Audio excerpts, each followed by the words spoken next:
अस्सलाम वालेकुम dear students, कैसे हैं आप लोग। होप्स हो कि आप लोग ठीक होंगे। मैं मोहम्मद वकास अहमद, जो कि अब नेक्स्ट हमारे टॉपिक्स की तरफ मूव करने लगे हैं। बेटा, हमारे जो यूनिट हमने स्टार्ट किया हुआ था वो लिक्विड और सॉलिड पोर्शन था फिज़िकल स्टेट्स ऑफ मैटर में से। सॉलिड में क्रिस्टलाइन पोर्शन हमने डिस्कस कर लिया। लिक्विड के मैंने बेटा डिस्कस किया था कि हमारे पास दो डिफरेंट टॉपिक्स हैं। उसमें एक इंटरमॉलिक्यूलर फोर्सेस का था और जो दूसरा टॉपिक है हमारा वो था फिज़िकल प्रॉपर्टीज़ पर। तो हम उनको कल हमने जो डिस्कस किया इंटरमॉलिक्यूलर फोर्सेस, आज हम डिस्कस करने चले हैं फिज़िकल प्रॉपर्टीज़। और उन फिज़िकल प्रॉपर्टीज़ में से फर्स्ट ऑफ ऑल डिस्कस करते हैं evaporation. What is evaporation? It is property of liquid. Property of liquid. क्या प्रॉपर्टी है लिक्विड की कि when liquid is converted into vapours, conversion of liquid into vapours is called evaporation. Evaporation के लिए कुछ main concerns हैं। First of all, it is spontaneous in nature. Spontaneous process है। तो मैं यहां कहूंगा conversion of liquid into vapours. कब? ये स्पॉन्टेनियस कन्वर्जन है, खुद ब खुद होगा। इसके बारे में एक और main point, it is continuous process. Continuous process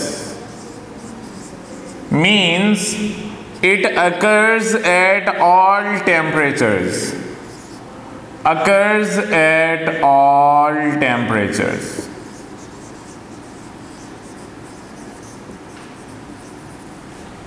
okay ji.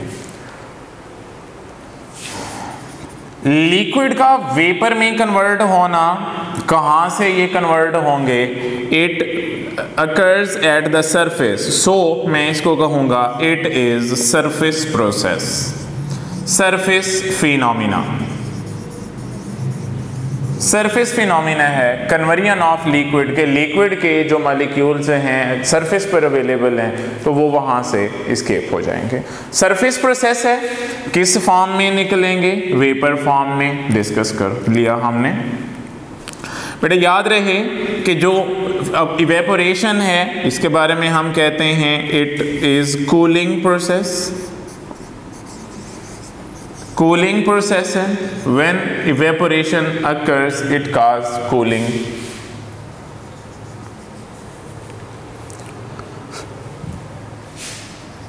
Okay, factors हैं इसके कि कौन कौन से फैक्टर्स इन्वॉल्व होते हैं इवेपोरेशन में। इवेपोरेशन में जो फैक्टर्स इन्वॉल्व होने वाले हैं इवेपोरेशन में, उनको हम डिस्कस करते हैं। फर्स्ट ऑफ ऑल मैंने यहां कहा इट इज सरफेस प्रोसेस। तो इवेपोरेशन सरफेस एरिया पर डिपेंड करेगी। Surface area. सरफेस एरिया क्या है? Surface area of the liquid कि लिक्विड की जो सरफेस है उसकी कितना एरिया है उसका, उसकी बेस हम करने जा रहे हैं। तो surface area is directly proportional to rate of evaporation. Means कि जितना सरफेस एरिया ज्यादा होगा उतनी इवेपोरेशन की रेट भी ज्यादा होगी। Second, temperature. टेम्परेचर टेम्परेचर के इवेपोरेशन जो है ये डायरेक्ट रिलेशन में होता है। They are directly proportional. कि जब हम टेम्परेचर इंक्रीज करते हैं, टेम्परेचर इंक्रीज करने से जो मॉलिक्यूल्स हैं उनकी एनर्जी ज़्यादा होगी। एनर्जी ज़्यादा होगी तो वो लिक्विड स्टेट में जो उनकी इंटरमॉलिक्यूलर फोर्सेस हैं वो क्या होगी? ब्रेक हो जाएंगी आसानी से, वो वेपर्स में कन्वर्ट हो जाएंगे। इवेपोरेशन अगर इंक्रीज करना चाहते हैं तो हम टेम्परेचर भी इंक्रीज कर सकते हैं। बेटा एक और टर्म है इंटरमॉलिक्यूलर फोर्सेस। मैं ये बात डिस्कस कर चुका हूं कि all the physical properties depends upon forces, intermolecular forces इसके इवेपोरेशन इनवर्सली प्रोपोर्शनल है। इवेपोरेशन इनवर्सली प्रोपोर्शनल है। इवेपोरेशन कैसे इनवर्स में है? जब इंटरमॉलिक्यूलर फोर्सेस होंगी ज़्यादा, अगर इंटरमॉलिक्यूलर फोर्स ज़्यादा है तो मॉलिक्यूल्स एक दूसरे के साथ टाइटली बॉन्ड होंगे, तो उनमें जो एस्केपिंग प्रॉपर्टी होगी, एस्केपिंग टेंडेंसी होगी, वो क्या होगी? कम होगी। तो मॉलिक्यूल्स जो लिक्विड के हैं वो इजीली वेपर फेज में कन्वर्ट नहीं होंगे, तो रेट ऑफ इवेपोरेशन जो होगी वो डिक्रीज हो जाएगी। नेक्स्ट हमारे पास जो फैक्टर होता है वो कि जी nature of liquid, nature of liquid, liquid में बी पोलर, में बी नॉन पोलर, पोलर भी हो सकता है, नॉन पोलर भी बेटा हो सकता है। अब अगर ये मैं यहां एक बात बिल्कुल क्लियर कर रहा हूं, आपने एक चीज देखनी है, it is for comparable message. अगर कंपेयरेबल साइज है या कंपेयरेबल मैस है तो ये तब हम अप्लाई करेंगे कॉन्सेप्ट। पोलर में बेटा डिस्कस कर चुके हैं कौन सी फोर्सेस होती हैं, डाइपोल फोर्स हमने कल डिस्कस किया था प्रीवियस लेक्चर में। नॉन पोलर में कौन सी फोर्सेस होती हैं, लंडन डिस्पर्शन फोर्सेस होती हैं, ये भी हम अपने प्रीवियस लेक्चर में डिस्कस कर चुके हैं। हमने ये भी कहा कि dipole force is stronger than London dispersion forces. कब स्ट्रांग होगी? when the molecules have comparable size या comparable masses इसके केस में। तो अगर हमारे पास, या मैं दो बातें कर लेता हैं, हमारे पास एक है प्रोपेनॉल,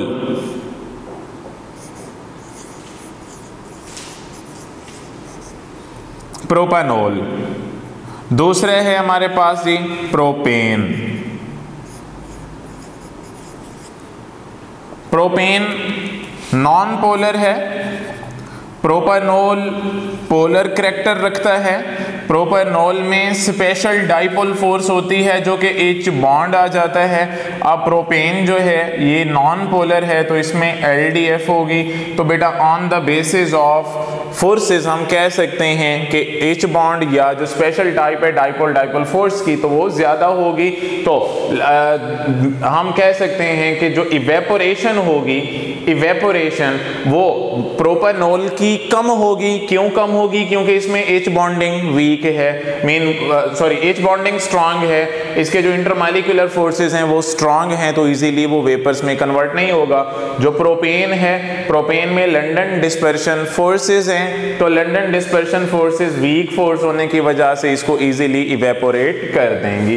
तो ये कहा जा सकता है rate of polar molecules is smaller than the rate of non-polar molecules in the case of evaporation. Okay. Evaporation और विंड का रिलेशन, विंड जितनी ज्यादा होती है तो रेट ऑफ इवेपोरेशन भी ज्यादा होती है, तो मेन डायरेक्ट रिलेशन है इनका। तो ये हमारे पास डिफरेंट फैक्टर्स हैं रेट ऑफ इवेपोरेशन के। हम इसमें से आपके बहुत सिंपल सा क्वेश्चन मतलब एग्जाम के पॉइंट ऑफ व्यू से होगा। सिंपल से इसके आपके टॉपिक्स हैं, सिंपल से इसके फैक्टर्स हैं जो आप इजीली डिस्कस कर सकेंगे। बेटा नेक्स्ट जो हमारा टॉपिक है that is vapour pressure.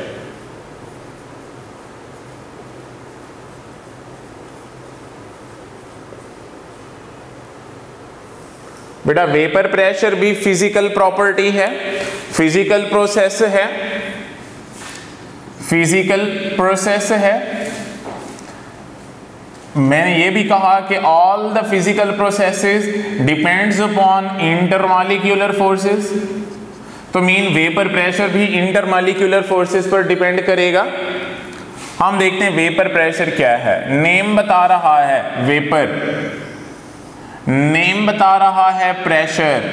Means अगर हम इसके लिटरली मीनिंग में भी जाएं तो क्या होगा जी, pressure exerted by the vapours. Vapour से जो प्रेशर एक्सर्ट होता है उसको हम कहेंगे वेपर प्रेशर। कहाँ एक्सर्ट होता है ये डिस्कस कर लेते हैं।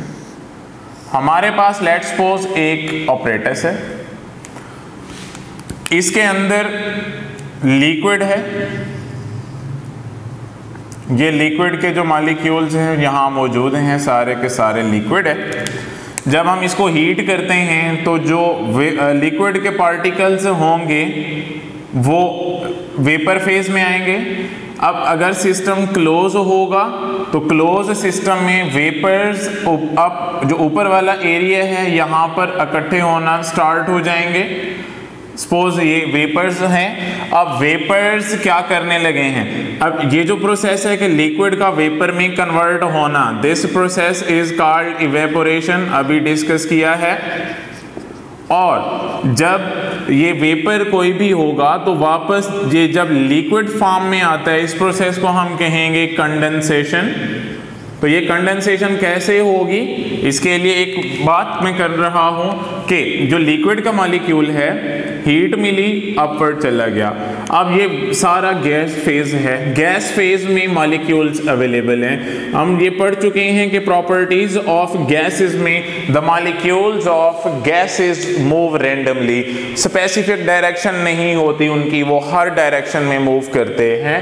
तो ये वाला जो मॉलिक्यूल है लिक्विड वेपर का, वो इस डायरेक्शन में भी मूव कर सकता है, इसमें भी कर सकता है, इस डायरेक्शन में भी मूव कर सकता है।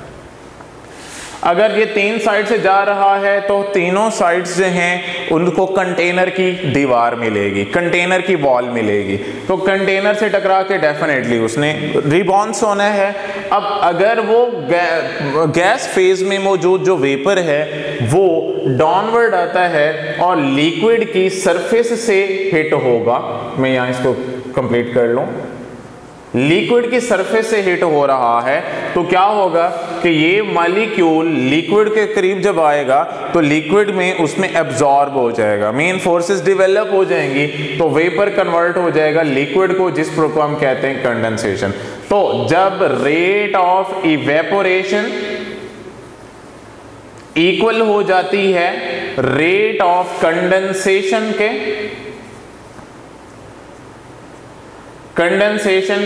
तो इस स्टेज को हम नेम देते हैं डायनामिक इक्विलिब्रियम।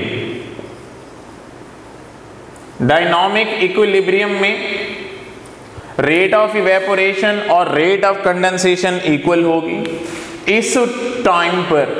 इस टाइम पर अब हमारे पास दो फेज हैं, एक लिक्विड फेज है और वेपर फेज है।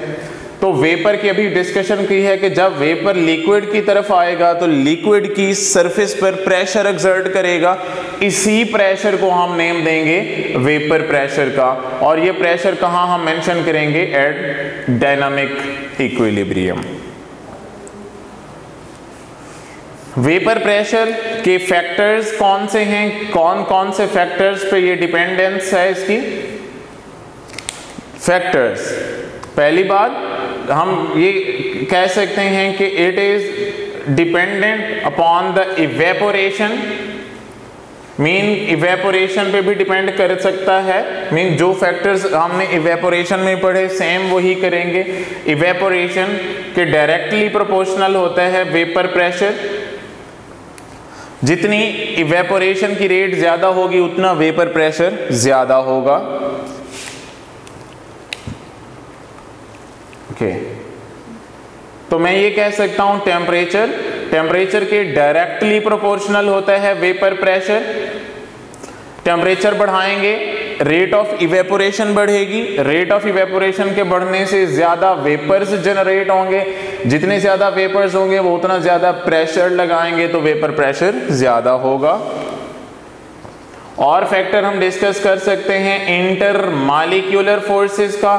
तो इंटरमॉलिक्यूलर फोर्सेस इनवर्सली प्रोपोर्शनल होती हैं वेपर प्रेशर के।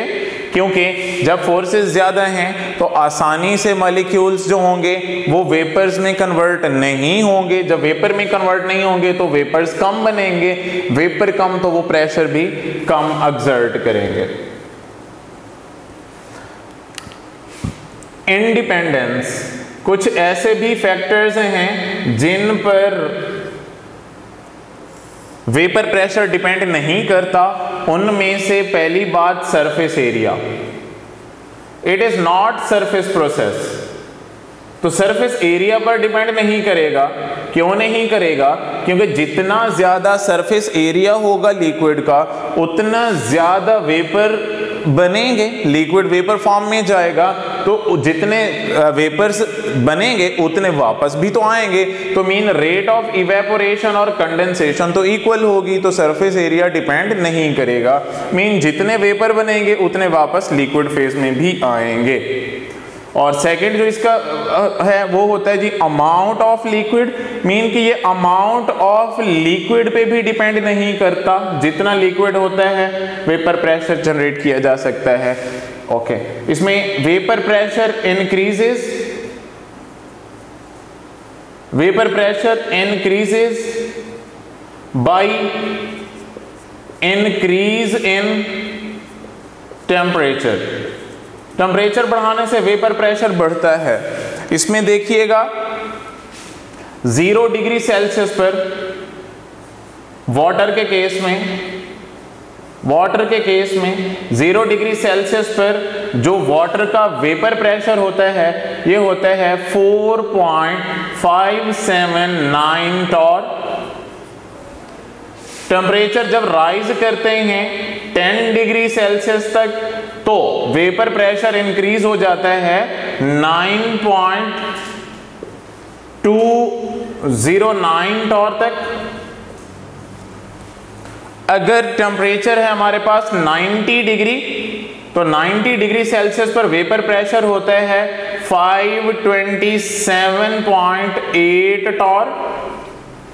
जब टेम्परेचर इंक्रीज किया मैंने 100 डिग्री सेल्सियस तक तो 100 डिग्री सेल्सियस तक वेपर प्रेशर इंक्रीज हो जाता है 760 टॉर तक।